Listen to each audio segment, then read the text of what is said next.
Welcome to Beyond the Resume. I'm Yohanan Shamailov.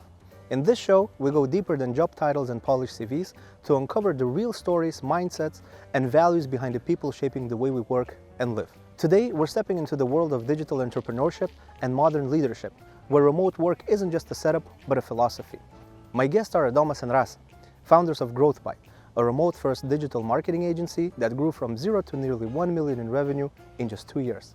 Together, they've built a company that's proving culture, trust, and performance can thrive even in a fully remote setup. This conversation isn't about clicks or campaigns. It's about what it really takes to build a company in 2025. One where freedom, accountability, and human connection coexist. Let's get into it. Hello everyone, and we have two great founders here next to me. We have Adomas and Rasa, who are founders of GrowthByte, and I am very pleased to have you here to talk a bit about your business, how you guys are actually managing your remote work capabilities inside your team, all kinds of dynamics. I think it's going to be a very interesting topic to speak about. So let's go and dig into it. Yeah. So tell me a bit about the story of GrowthByte. How did this all start, and maybe you can recap it for us in a few sentences. Full recap in a few sentences, quite difficult. Okay. But the general gist of it, we worked together. Okay. She was the head of SEO at the same company. Mm-hmm. I was a copywriter, a content manager, and then a PR manager. So basically did a lot of writing. Right. And SEO and copywriting kind of work together very closely. Right. So we started freelancing together, mostly for the same clients. And there was one kind of issue we noticed, is that because when you're a freelancer, you make an invoice for the same customer twice. So one is for SEO, one is for copywriting. And one of our ideas was, why are we doing this? Okay. We can just make a small company and give them the same invoice and just pay for everything. And it'll be easier to manage the funds, the revenue, right, taxes, all of those things. So that's sort of how it began. Mm-hmm. So we were freelancers together working, and then we started optimizing, I guess, our work. So I don't think, do you have anything to add? Maybe I forgot something. Yeah, I think, well, the overall goal of ours was sometime have a business. Mm-hmm. And this was a perfect opportunity to do that. Right. So basically it grew from you guys wanted to optimize something for the customers. And Yes. you basically managed a very, very niche, to be honest, part. Mm-hmm. And this is how most of the great businesses actually start off, So that's amazing. And how does two founders, one vision, is that something that we can say about your business? Or otherwise it wouldn't be as successful, right? Well, I could start from a bit further down the road, I guess. Let's go. So Rasa always had a dream to have her own marketing agency, and I'm one of the people, which is not easy to live with. I'm like, let's do it, let's keep it, let's try it. I'll help you out on it. Let's pursue your dream. So part of it was because she wanted to have an agency. Always wanted to have a business. I didn't have a particular idea. So we sort of have a shared vision in the sense that I want to have a business. She wants to have a marketing agency in particular. Maybe a part of the shared vision is also easier because the agency model is quite simple, I guess, in a sense. You're providing a service everyone needs. There's a market for it almost always. Okay. So we have part of that. We're kind of working on a startup as well, but that happened over 2 years or so. Right. So I think one important thing to add, we always try to make our life a little bit better and then our friends' lives a little bit better as well. That's a good philosophy. And freelance was an easy way to actually get additional funds for ourselves, but also sort of include our friends into this process where they can get a little bit extra cash, at least at the very start, True. buy a new bike or get, their health fixed up. Right, right. Yeah, but freelance only does not get you where you guys are today. So there is a very long, let's say, relationship management, I think, event in your life. And what have you learned about partnership, trust, and ego management since founding GrowthByte? do you want to start this one? I have a few thoughts, but This is maybe. intriguing, I see. Yeah. Yeah, so for us specifically, I think we're very much alike when Yeah. it comes to work. Mhm. We're very hardworking, we take our job very seriously, and we did that before we worked together. So in terms of shared vision, value, and work ethics, there was never a problem. Okay. And we always had this goal to do the best job that we can, and it didn't really matter what job it was. Okay. Yeah. So I think that's sort of the foundation, Okay. and Adomas can add the rest. Yeah, I think I had a few thoughts about this one. So if we take like example of like other couples trying to start a business, because I think this is like a contentious topic, you know, It is, starting yes. a business with your partner. You know, many people do it out of love and all of those things, and it's very fine. But I think there's like a missing characteristic in many of these attempts. So I think Rasa is a brilliant marketer, and I'm not saying this out of love, because I have many other reasons to love her for. I'm saying this out of respect for her Okay. work as a professional. Right. And I think that's what you sometimes lack, because you need to respect your partner as a professional and see the work they do. So that's like the secret ingredient in all of this. And I think another important part is we both come from, I guess you could put it lightly, not privileged backgrounds. So that kind of builds your character. Sure. You have many challenges early in your life. Sure. So you learn to work through them. So this also, I think, helped our like shared vision, like in life, in business, and in many other aspects. Okay, so let's get a bit more into detail on this topic. So you've built a fast-growing company in your 20s, 30s. How do you separate your identity from your role as a founder? Oh, it's quite easy, actually. It's been like a few years, and we still kind of ironically say we're directors. We never kind of identify ourselves as like CEOs or Okay. so. At It's- least our employees. Yeah. Right, okay. But even like telling my friends or something, I kind of say it ironically.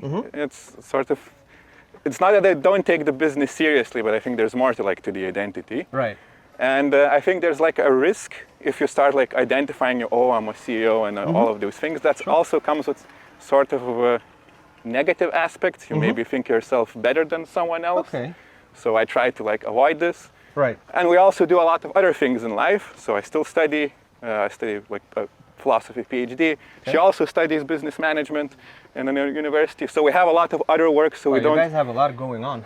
Yeah. All right. We do. Yeah. So we have other things to identify ourselves with. So we don't like narrow us down to like just being like an entrepreneur or a Right. CEO or whatever. Yep. Yep. Okay. Cool. Let's jump into a next topic, which was actually one of the key moments when I met you guys. We discussed about you know, HR recruitment, and possibly one of the most interesting topics for me is remote work.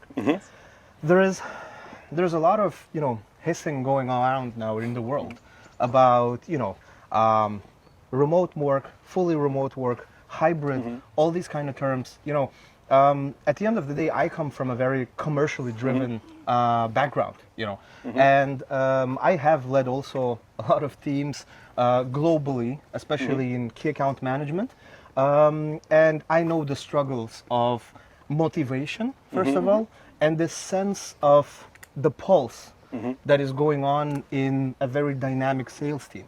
So how do you guys manage remote work, and why was that the first choice you guys did? Because you haven't transformed from it. You started from remote, Yeah, yeah. right? So one of the reasons, well, we were freelancers. So freelancers usually are remote. Right, Kind of looked right. natural to us. Yeah. But part of it is when you're an early like startup company and you don't have like outside investors, you don't have a lot of money. So you have to think of ways of like having a competitive advantage. Right. And we sort of, I guess part of it was slightly lucky because many of the big businesses in Lithuania, when we started hiring people, they were reversing their remote work policies back to Right, coming work to back office. Yeah. to the office. Yeah.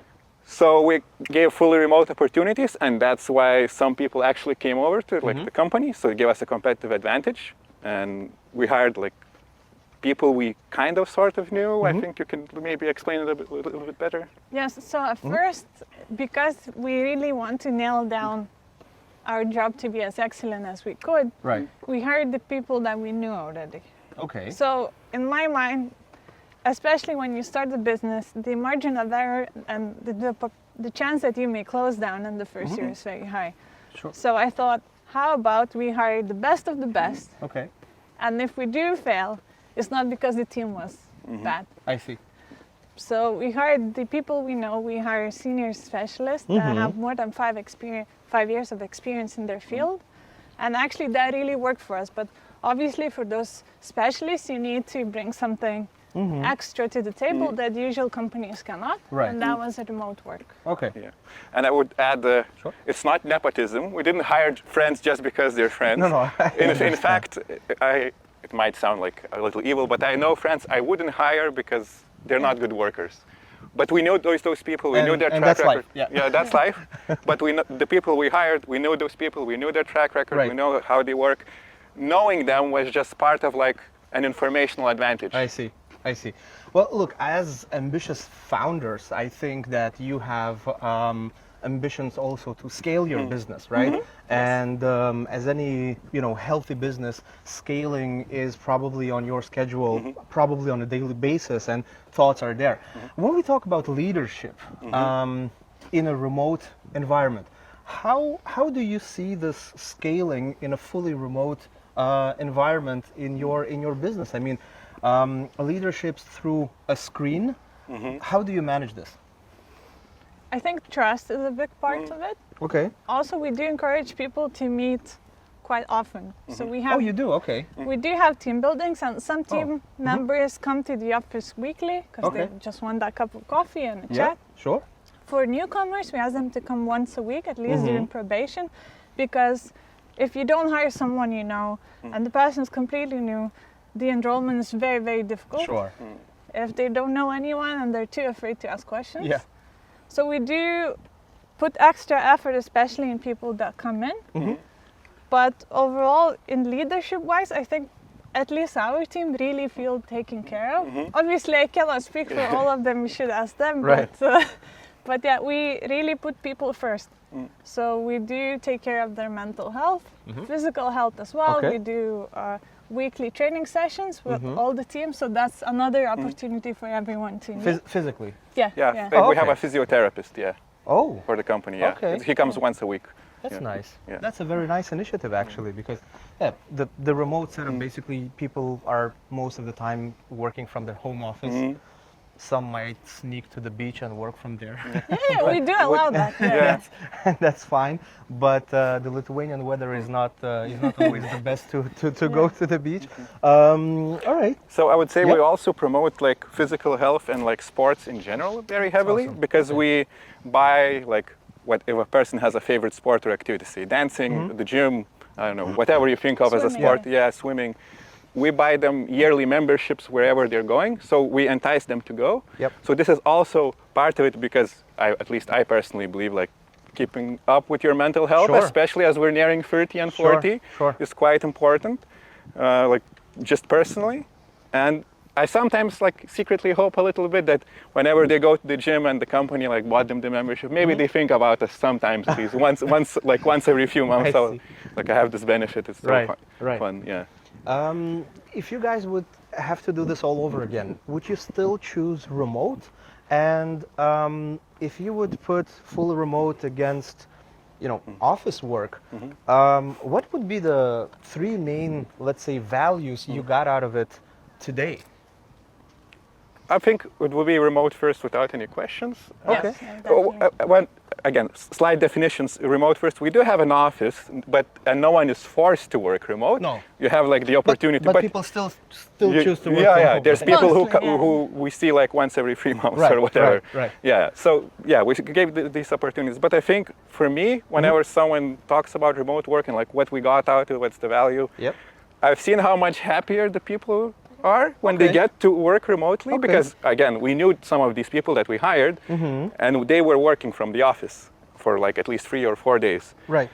and I can like see almost like physically that they're much happier that they get the opportunity to work from home. Yes. So that's like the main part for me. That's enough of a value for me. Yeah. And I think it's enough of a value for the employee if it's just happier doing his work. Right, Yeah. right. All right, let's switch a bit from remote about talking about your your business and the success of the business, right? So you're on track to hit $1 million in revenue this year. Yeah. And I Probably really hope this month. Yeah, probably this one. and I hope it's going to be more than that when you do your financial balance by the end of the year. Yeah. What does success feel like? Excitement or pressure? I think a good mix of both, probably. Okay.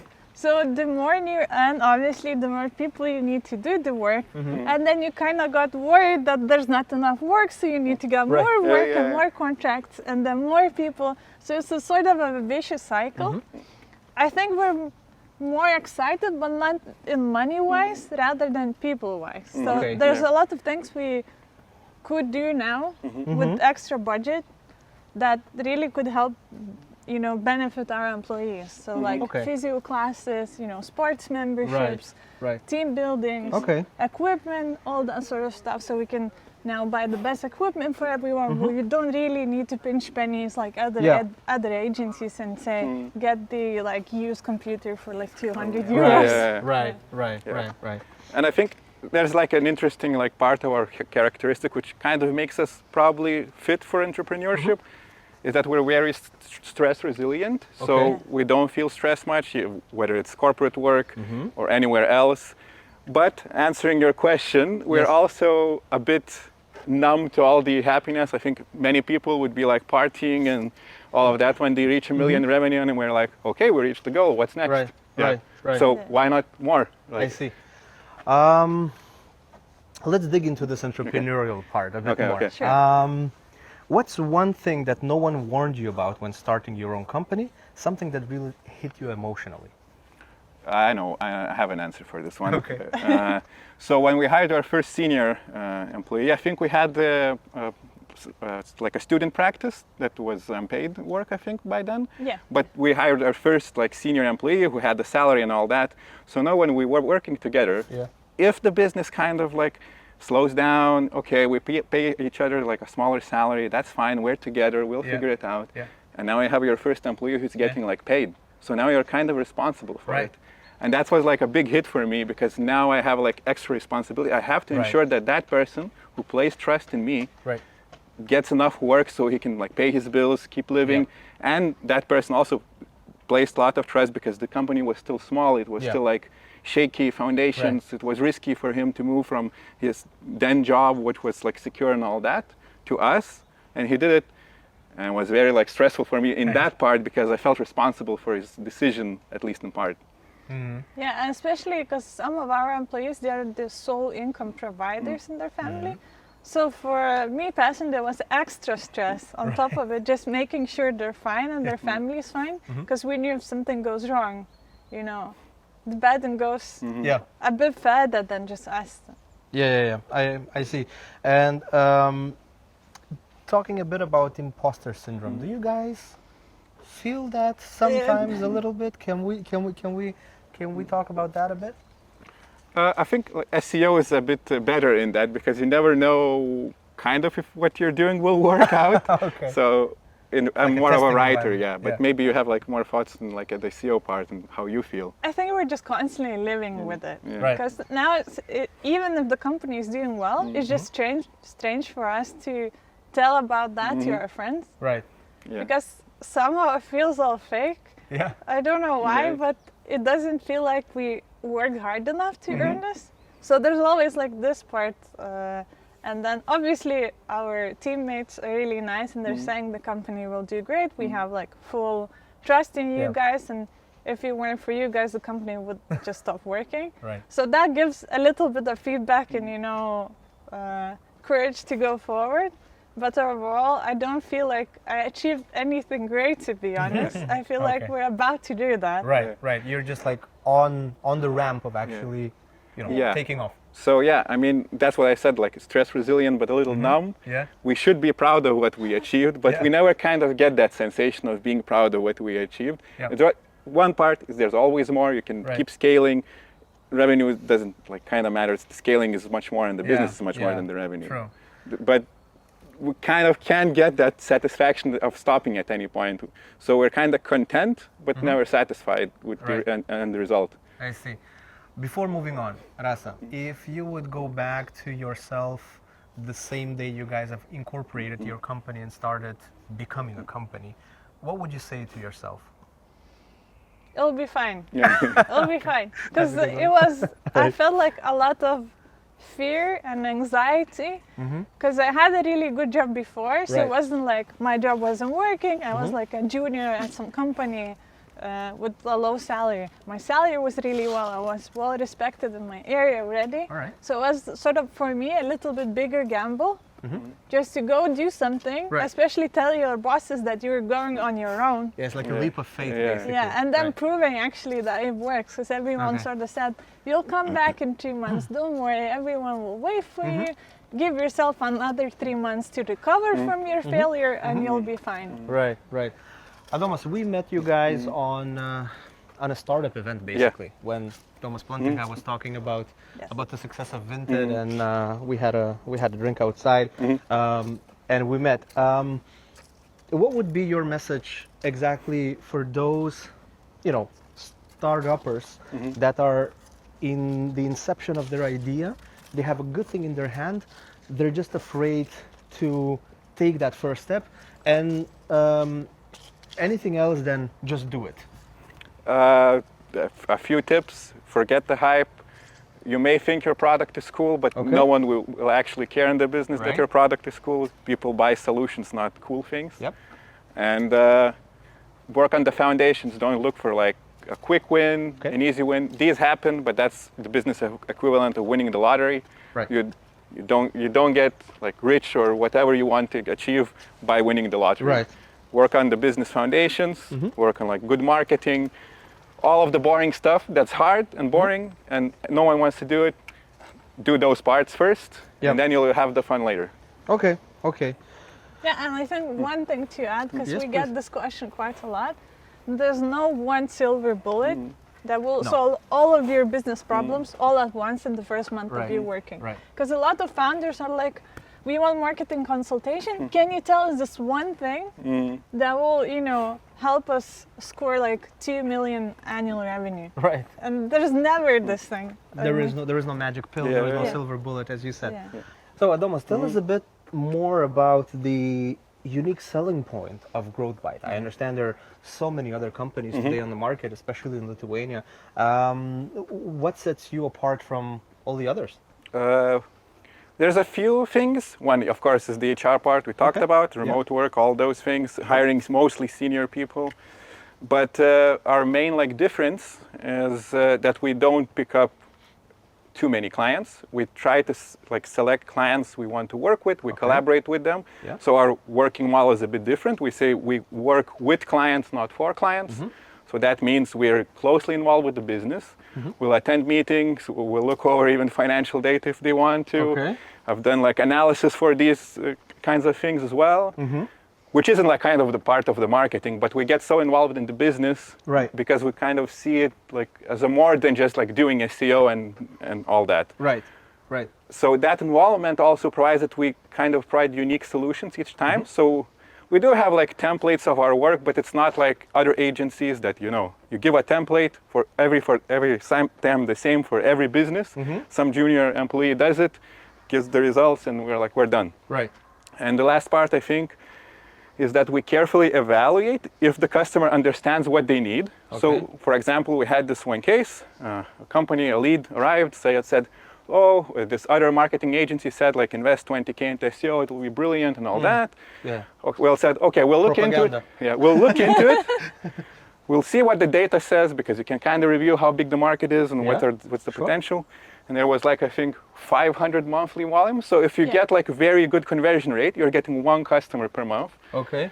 At most. At most, yeah, that's super optimal. Wow. Yeah. Okay. And they were telling to invest those guys 20K, which would be for nothing. Right. They wouldn't have gotten anything. And we told we said, we won't take you. We won't accept you as clients. Right. Because you won't get any value out of us. Sure. You can invest those 20K into some other marketing Sure. channel. We can recommend some of our partners or good people that know how to work on these things. But don't do SEO. Don't hire us. Yeah. Because it will be a disappointment for everyone. Sure. But I guess that's also kind of leans in that we look into the business model, the business itself kind of differently. Yes, well, it leads to us doing a lot of, like a wider range of services if we have skill set in that. So I usually take care of growth marketing as well. Okay. Adomas does PR quite well. Now we're working a little bit with data analytics, creating like big researches for our companies, right? And then we do get to know almost every single member of their marketing team, even though their marketing team might have affiliate marketing, paid marketing, social media marketing, which we don't cover. But we want to know those people because in most cases we do get some projects that both of our competences are needed. And I think that's what our clients really value, because they don't need to hire 5 more agencies to do one job, for example, for social media. Yeah, I think like our overarching idea about the business in general, which kind of sort of leads out to all these practices, is we're not here to take people's money. We're here to like create value for both sides. Right. And if we see we can't provide value, we'll push it to someone else. Maybe they can help you. If we can't help you, we won't do it. So, you know, you can think of business as like a way to make money as your like primary priority. And then you offer like people 20K a month for like nothing. Sure. You kind of achieved your goal, but we don't see a business as that sort of a thing. Yeah, right. So your unique selling point in a nutshell is then what? Close involvement with the client's business model. Okay. That makes total sense. I mean, I have myself worked a lot with SEO agencies where sometimes you have a feeling that you're just, you know, ordering something on the phone from a menu. Yes, do you want chicken with teriyaki sauce, or do you want rice with that? For 20K. Yeah, for 20K. And I can guarantee you it will be tasty, you know. The approach you're taking, and that is particularly very good in an environment where you are not part of some big holding where you have certain targets to hit against you know, a publicly traded company and so on and so forth. You have the freedom to, as you said, take that extra time to be your customer's consultant basically on how we can work this out, and not only a service provider in terms of what we're giving. And this value creation, in my opinion, I mean, I've done sales my whole life. It's what gets you the connection with your customer, with your lead, with your partner, and so on and so forth.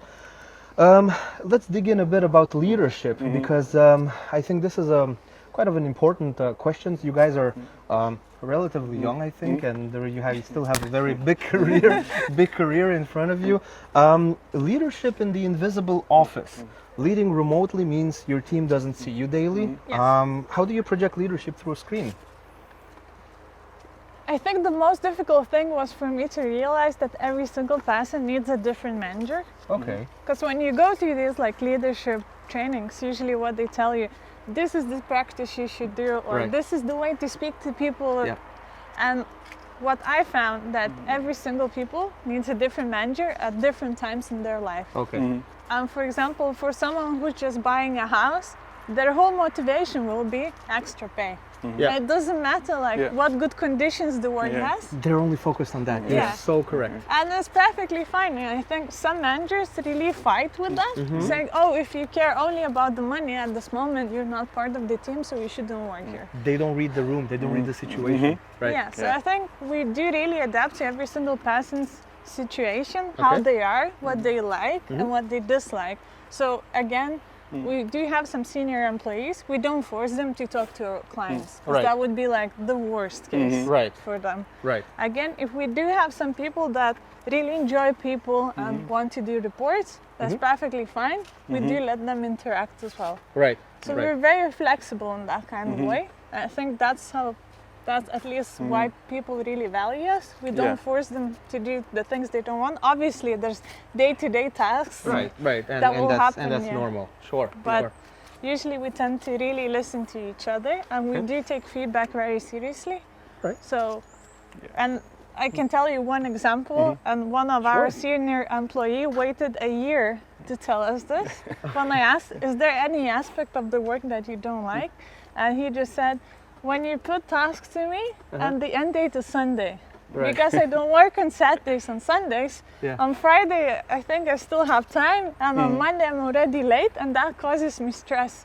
And that was such an easy, easy fix, right? easy fix. And then I did this across the company. Okay. And everyone just became a little bit happier because of this. Well, it's the little things that make the change. How often do you have like one-to-ones with your team? Do you do those together? Is there one of you does it more than the other? How does that work? So we have a weekly meeting where it's like all hands of most of like the closely like employees that work with us closely, some freelancers as well. So we discuss like company details, upcoming work, potential leads, all those things.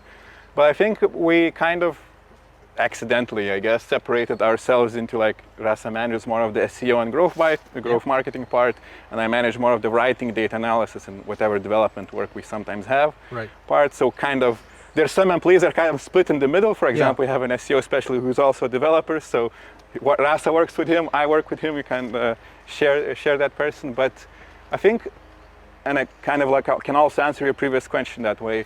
So I think we both develop sort of like a slight personal connection with the person, which allows us like to communicate quite freely. I don't think they ever feel that we're like above somehow or just like, managers or whatever. Right.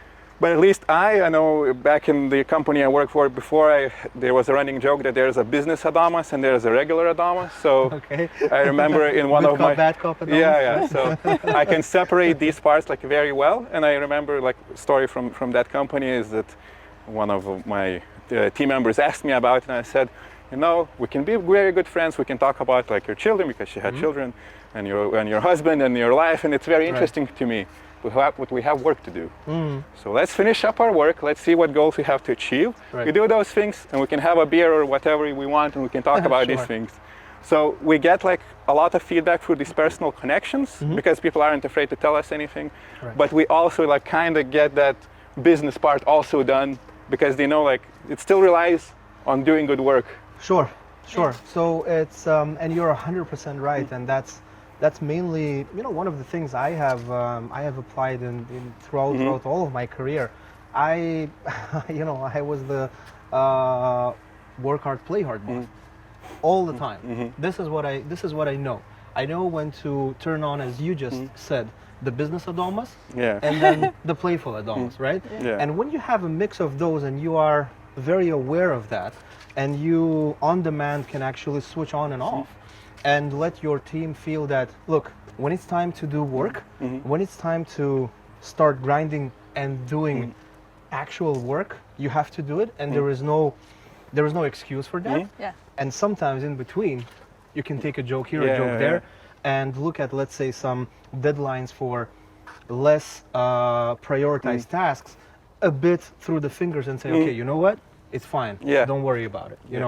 And this exact balance, I think, is what people are looking for. Look, at the end of the day, people are spending most of their time at work. You are at work. I mean, look, a standard work is 8 hours per day. If you are a high achiever, if you're a salesperson, you work 24/7. Right? And then this connection with something that you are dedicating yourself to daily should be for a higher purpose. And this is what I think leadership, and I'm going to answer my question a bit myself, digging into this, what you were saying, just to prolong it. I think there are a few things that are key. It is sense of belonging and the road to a higher purpose. We are built like that. We're not robots. We're emotional beings, right? And I think if you can convert that into your team spirit, the world is yours. It's there to conquer, and everything around it is just mechanics. I look at it that way. I think kind of running off what you said and Rasa said before, a lot of how we manage like our employees in work is to give our employees the work they find meaningful. Right. So, for example, one of our employees in his previous company, he's like a super senior specialist, and the management was always, do you want to be a team lead? Be a team lead. And he's like, I don't want to manage people. Right. I don't want to do anything of this. I want to do SEO, do it well, and that's it. So we don't give them any client-facing tasks, anything else that's SEO, not SEO related. He does SEO. We give him like time to learn more about it, to do like interesting tasks, like challenging things. And I think that helps him like keep him in the loop. Right. Because he does what he finds meaningful. And we don't like force him to do tasks that have to be done. Right. But I'd rather take them up on myself and let him do like what he finds meaningful. I can talk with people and figure out things like how to do. Right. And as a leader, I think you sometimes have to like take up all the like maybe not so nice things on yourself and give your employees like the freedom to feel more meaningful, like involved in the company. Right. Yeah, and like last thing to add, I promised would be, it's just, I'm very intentional of letting people know what impact their work has on overall team and overall company. Right. So for example, a fee analysis that we developed allowed us to get really big ticket clients from the US. And now we can, allow ourselves to hire like those physical therapists, go on team buildings, go skiing with the team. Yep. And we really do pay attention to those people, and we do say thank you for doing this type of work. This type of work, impacted the business in such a way. Sure. And we don't mind like sharing, gift cards, issuing bonuses in such cases. So I think that's where the magic happens as well. People actually feel their work is appreciated and it has an impact. Yeah. I can finish off with the joke about work, She's very intentional of letting you know many things, and I recall a story about me. She keeps telling me I work too much. So one evening, like it's 8 p.m., I'm discussing like something with my client about like PR and something. She comes into the home office, looks at me and says, "Could you be like a more normal boyfriend? Just go play video games or something." And I thought, well, if my fiance is telling me to play more video games, I'm probably working too much. So I took that into heart. I'm like trying not to work after like 8 p.m. Yeah. But look, when you are mission driven, when you are set to reach a certain goal, life becomes a tunnel vision that is there. And when you feel the adrenaline, you're just going with it. And that's what is good, to have your other half actually try to balance it out. And that's actually a very good point to finalize our conversation, because we have went through a very big amount of different topics, and I would love to finish this conversation with you today and give the viewers a different view, a different aspect. You are first on my show that we're actually, ambitious young team that has set their goal to reach something in life to improve their lives, as you said today. And I personally want to wish that this part of your life is just the beginning, Thank you. And there's much more to come. So thank you guys for being on this show, and I hope we have made a very good episode of Beyond the Resume for our viewers to learn something new. So thank you so much, and till the next time. That was Beyond the Resume. Huge thanks to Adomas and Rasa from GrowthByte for sharing what it truly means to lead without walls, and how purpose, partnership, and trust can build something stronger than any office culture ever could. If you're leading a remote team, thinking about scaling your own business, or simply reimagining what work should feel like, this conversation offered a glimpse into the future of leadership and collaboration. If this episode inspired you, challenged your thinking, or gave you new perspective, share it with someone building something meaningful. Thanks for watching, and see you in the next episode.